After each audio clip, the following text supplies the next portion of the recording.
I seek refuge in Allah from Satan the accursed, in the name of Allah the Beneficent, the Merciful.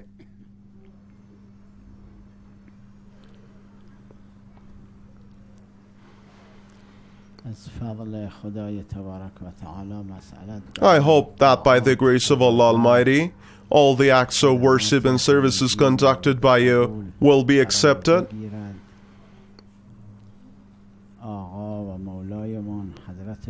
And may our Savior Imam Mahdi, may Allah hasten his reappearance,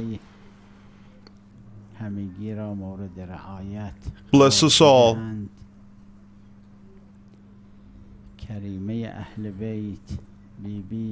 And also Fatima Masuma, peace be upon her, intercede for our needs in this world and the hereafter.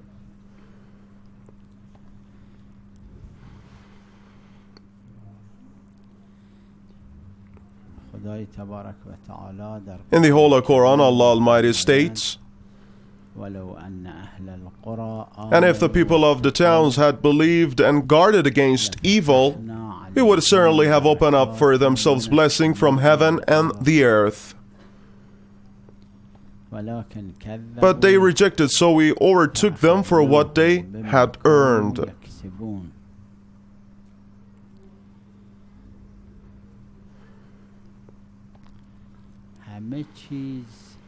Everything is in the hands of Allah. And everything is also from Allah.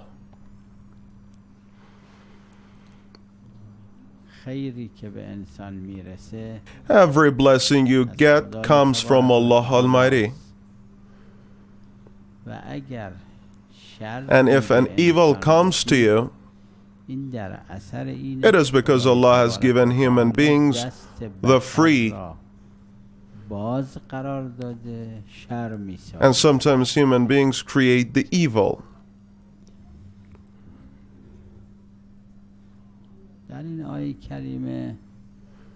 In this holy verse, Allah states that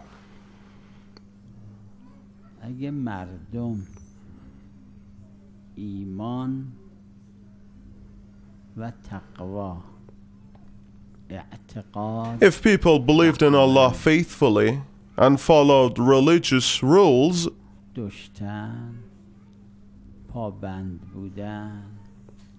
they would be prosperous both in this world and the hereafter. And the blessing of Allah will pour down upon them.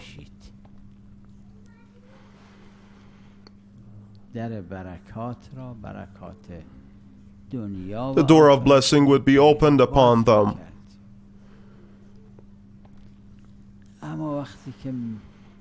However, when they started lying to Allah, but they lied, as stated in the Holy Quran, and Allah's promise were on the condition they don't lie. So Allah didn't act on His promises, for they lied. For the plea Allah Almighty made depends on being virtuous and faithful. We overtook them for what they had earned.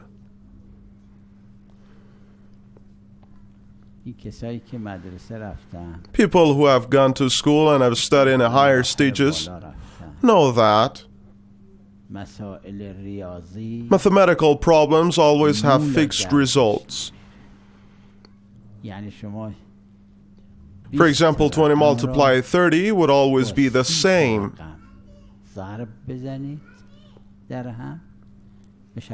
Providing that you have done the calculation right. The result will never be wrong and there are no mistakes. Allah's creation is just like mathematical calculations. Now, if someone doesn't know how to calculate, or someone is not knowledgeable enough to calculate, he has only himself to blame. Allah's creation is 100% perfect.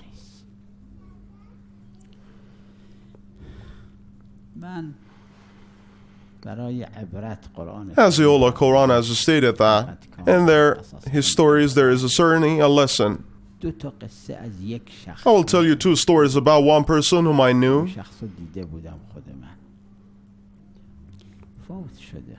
but he passed away many years ago. There were two brothers, one of whom was younger than the other. The older brother had a business, and he had given his younger brother a job to work for him.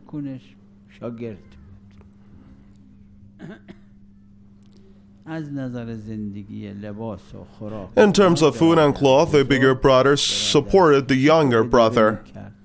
They didn't keep any books of their financial records. Since the younger brother was only a child and he was 12, 13, 14 years old, up until when he grew up, got married and had children.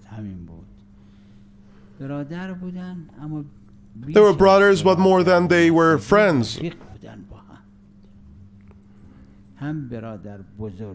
Older brother, who owned the business and the money,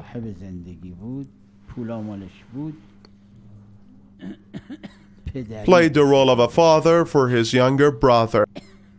And the younger brother was at the service of his older brother.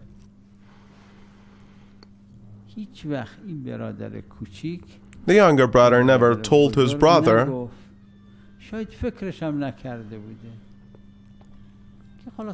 to open a separate account for him to give him a share in the business. The older brother had just told him to take whatever he wanted from the capital they had, without any need to ask for permission. The younger brother used to say, whenever I told my elder brother that I needed something, he told me to take whatever I want, because I had control over his properties as well. The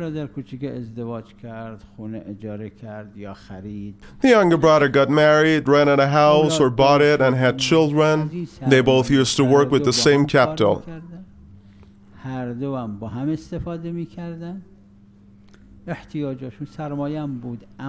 But in terms of religious laws, all the capital belonged to the elder brother. The younger brother took as much money as he needed.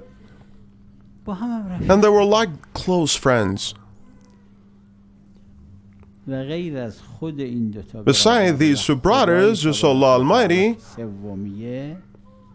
and He is with you wherever you are, as Quran says,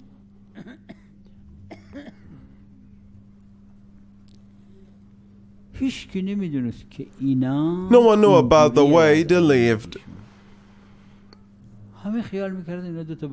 Everybody thought of them as partners, brothers, and friends. For few people are like that one, but they were among those who live this way. Even their own family thought they were partners. The family of older brother thought that the younger brother was the business partner of their father. And the family of the younger brother considered their uncle as the partner of their own father. I myself had met the younger brother. Many years passed and the older brother passed away.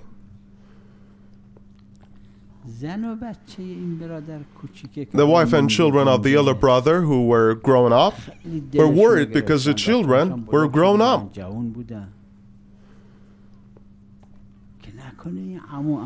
And they were afraid of their uncle's family taking everything.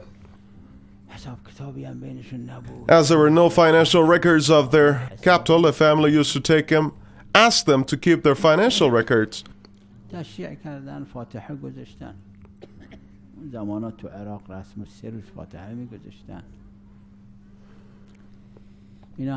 When they returned from the funeral, mourning ceremonies held for the late brother,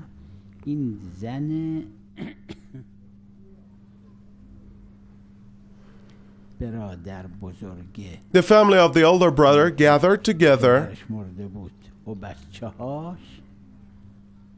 to see what they had to do with their uncle. They were afraid of their uncle taking everything away because they thought they were partners. And they owned half of property. They were worried that the uncle might refuse to give them share. They had no evidence to prove their proprietorship, no deeds or signature. They didn't know what to do with their uncle, if he would claim to be the owner of everything, because they had several shops, houses, and malls on various businesses. They were extremely rich.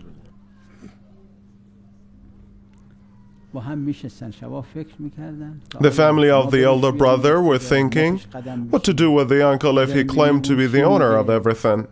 They wanted to know what he has to say. And the other option was to make him feel sorry for the family, and the other option was to threaten him and make him scared. They didn't know what to do or whom to talk to. They didn't know what to decide to make their uncle stop from taking their share.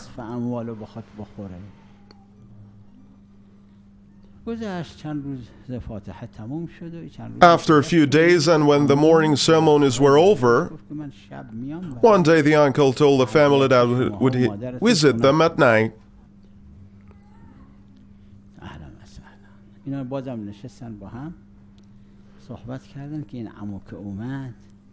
They met that night and sat down to talk, but they didn't know what to do to take the upper hand. They wanted to say something before the uncle get the chance to say anything.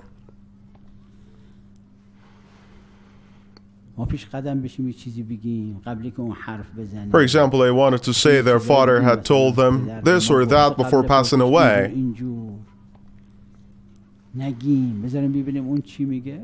Finally, they decided not to say anything because they couldn't make up their minds.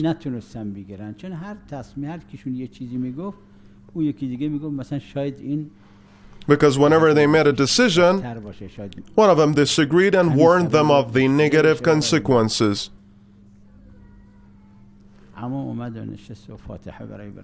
The uncle visited them and recited a surah of Quran for his dead brother. Then he told the family of his brother that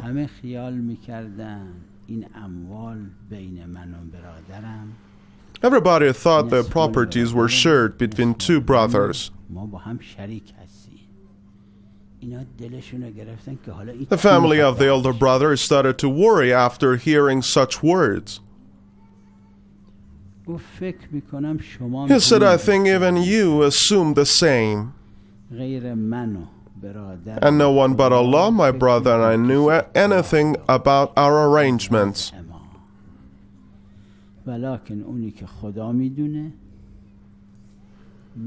But I was actually working for my brother from my childhood,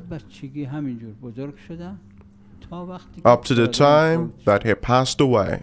All the properties belonged to my brother, and I have no share because I was working for him.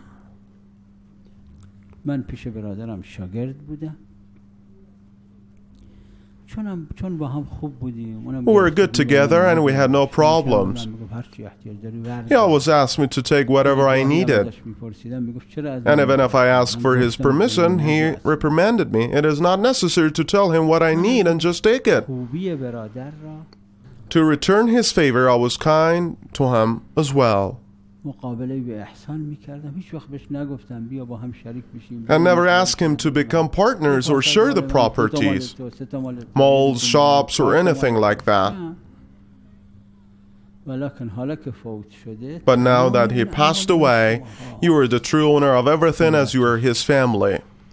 And I have no claim about his properties. Here are the keys to the malls, shops, and the rest. But if you want me to work for you like the time I worked for my brother, I'm willing to do so because I know what value each property has. I'm willing to work for you the way I did for my brother. And I'm asking for nothing. I am earning enough to meet my own family needs.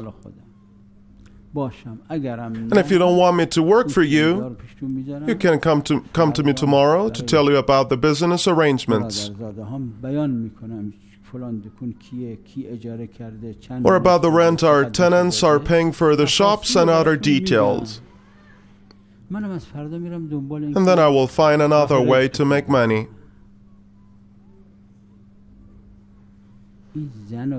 Suddenly the wife and children of the elder brother started crying. And they told their uncle that they had no better choice than him. They asked him to have control over the properties like the past.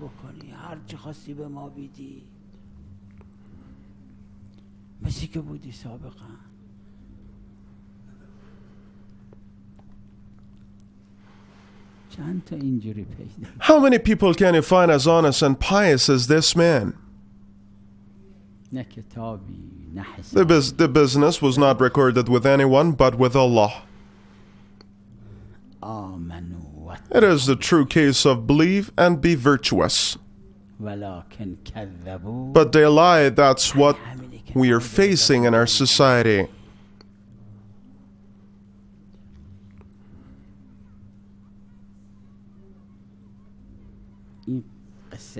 It was just the beginning of the story. Let me tell you how his story ended.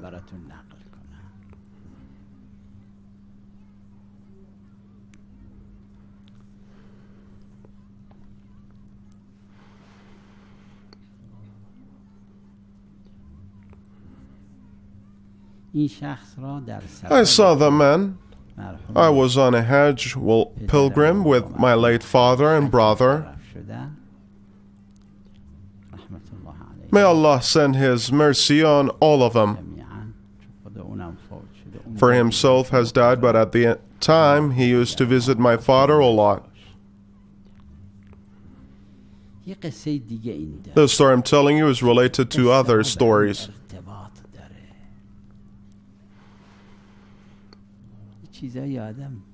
One should contemplate about the things that he hears and learn from them.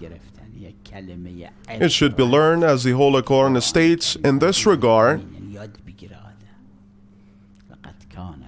Everyone should try to learn lessons from these stories, but not everyone can. This requires contemplation and consideration from men of understanding, those who contemplate. Being intellectual and not to use this ability is a complete waste of talent.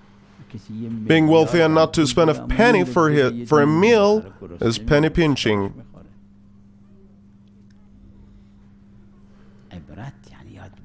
We need to learn lessons from these stories. When you hear something and find it good, you should try to be as good as it, proportionate to your capacity, environment, and conditions.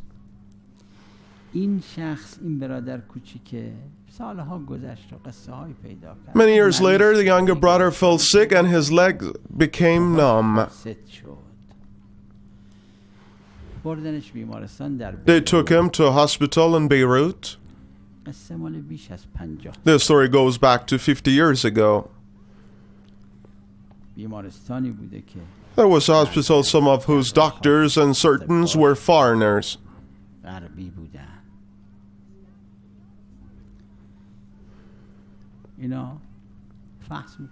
And examined the patient and did different tests to see what the problem was. The doctor said that they had to cut both of his legs after all.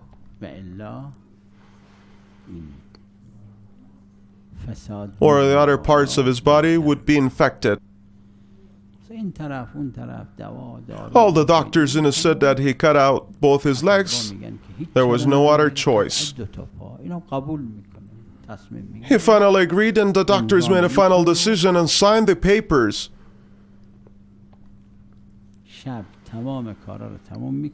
They do everything at night to be prepared for early morning, to take the patient to the operating room and cut his legs. They prepared everything. He was supposed to be the first patient to be operated early in the morning. Doctors went home to rest, and patients were sleeping in the hospital.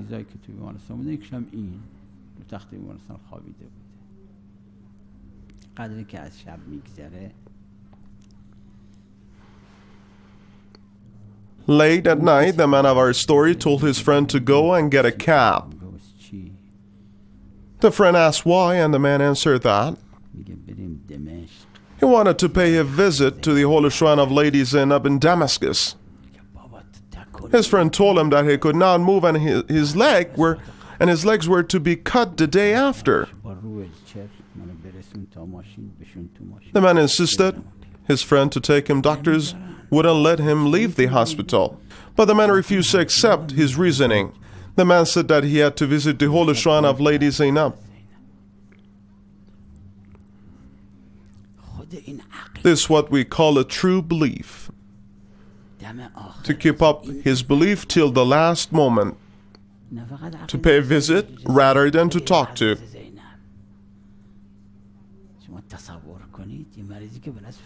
He was a patient whose legs are to be cut.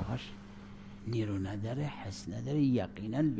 couldn't move his legs or put them on the ground. It was not an easy task for him, so he asked his friend to take a taxi. His friend went out to get a taxi. His trip at the time would take 3 or 4 hours or more.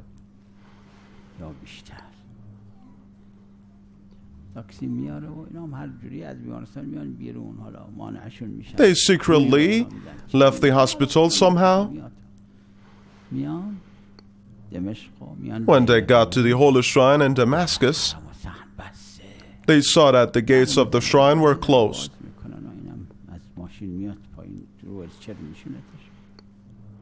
They knocked on the door was open, and the man got out of the taxi and was taken to Holy Shrine in a wheelchair.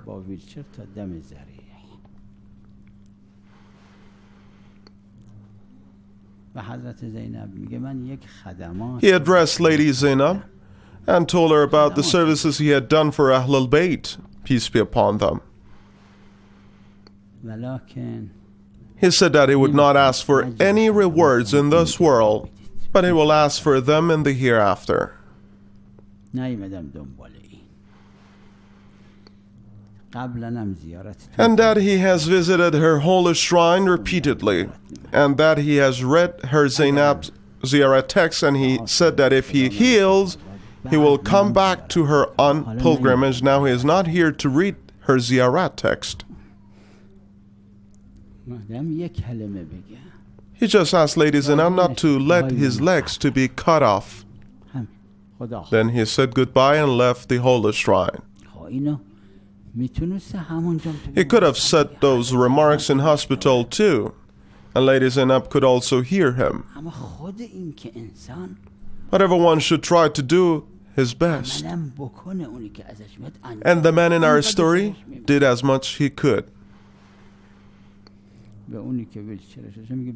Then he asked his friend to take him back to the hospital. He has nothing else to do there. His friend helped him to get a taxi and took him to hospital in Beirut. It was maybe around dawn, and his friend helped him to lie on the bed. Naturally, he felt sleepy and fell asleep. When he was taken to the operating room for surgery,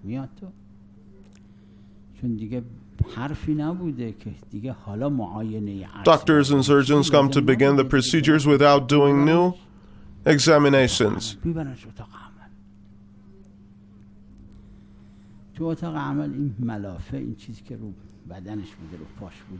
He is taken to the operating room, and the surgeon wants to start the procedure.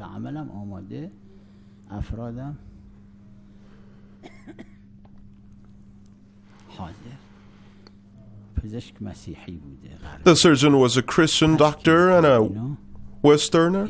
The surgeon takes a look at the patient's leg.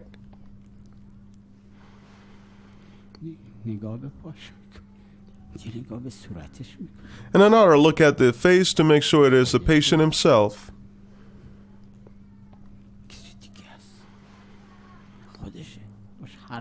When he makes sure that he is the patient himself, he asks the nurses to do new X-ray tests. He's taken to radiology ward to redo the tests and the scans. The surgeon takes a look at him.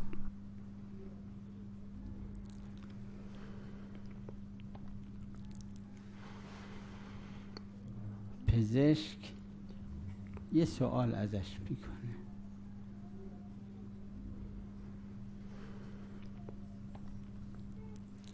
میگه دیشب مسیح پیش تو. And asks the man if Jesus has visited him the night before.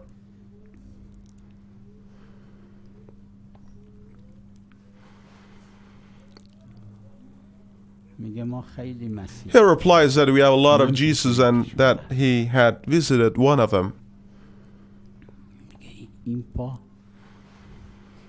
The surgeon says that his legs are not the way they were the night before.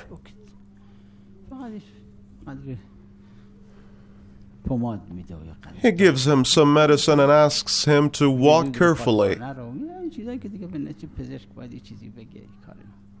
He listens to the doctor's orders and gets well again. When I saw him, he was perfectly healthy and was walking without stick. The story is not just about him, and he didn't have any special relationships to Lady Zainab. He was not a Sayyid either, so as to consider him as her posterity.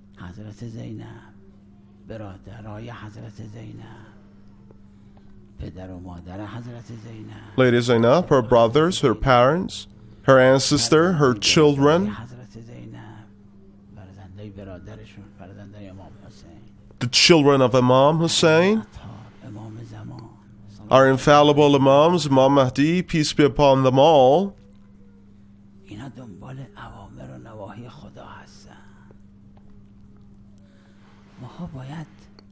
They were all followers of Allah's commandments.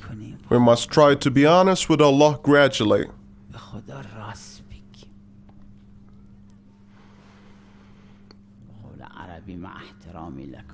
With my great respect to you, ladies and gentlemen.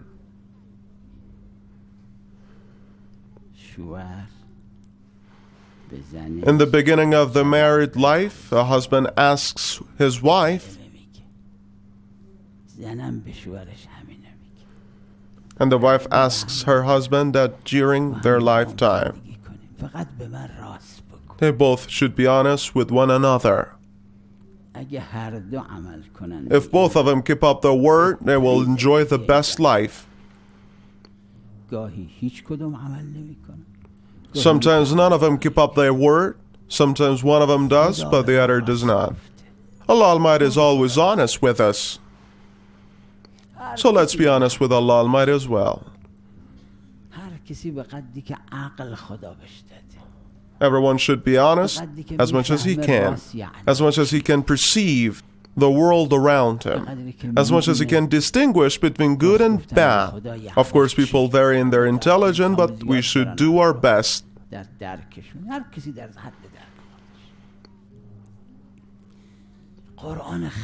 The Holy Quran states that some people kept up their word and were honest to Allah Almighty, so Allah Almighty kept up His word as a result. But some people started to lie to Allah Almighty. And if the people of the towns had believed and guarded against evil, they made a plea to Allah Almighty to believe and be pious.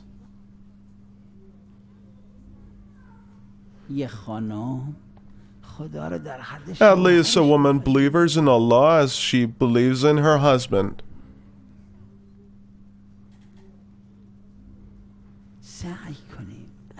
We have to make serious decisions in this holy month of Ramadan. The results of our prayers in the nights, such as Iftitah prayer, Abu Hamza prayer,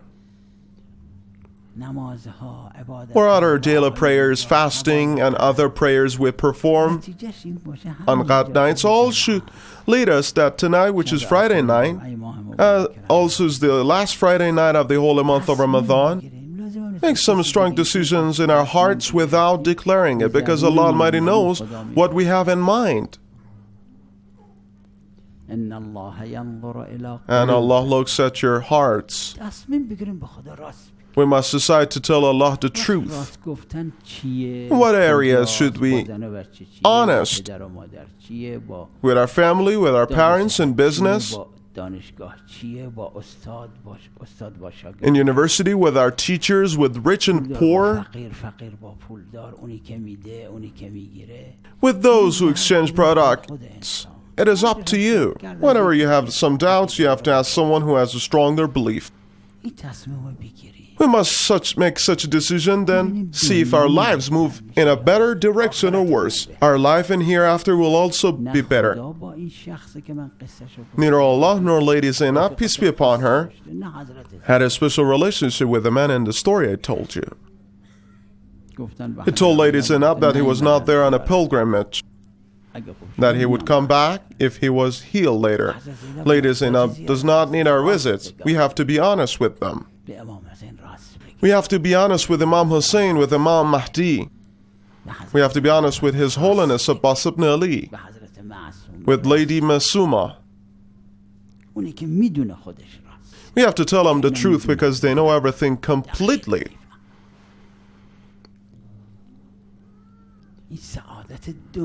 Our prosperity in this world and the hereafter depends on this. Of course, it does not mean that we will not have any problems in our life. Since even the prophets and divine authorities suffer the problems, we will not be miserable. A man like this will never think of suicide. A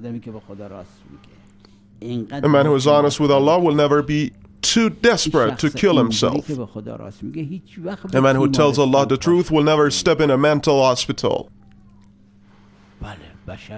Of course, every human being experiences some hardships in his life, financial or health problems, more or less.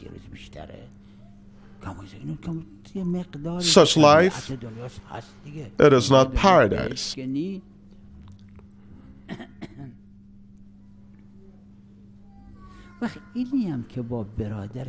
When a man in the story was honest with the family of his older brother, Allah Almighty will also reward him in the best possible way, and the family of his brother does not refuse his help, offer, and even thank him. And when the elder brother treated his younger brother so kindly, his family will be treated in the best possible way, and his properties would not go waste after his death.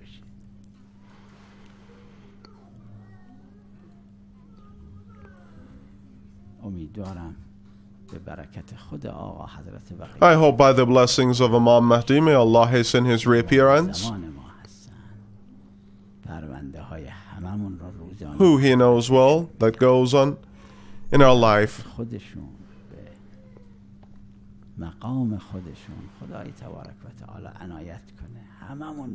Allah Almighty grants us the opportunity to make a decision to be honest with Allah after this.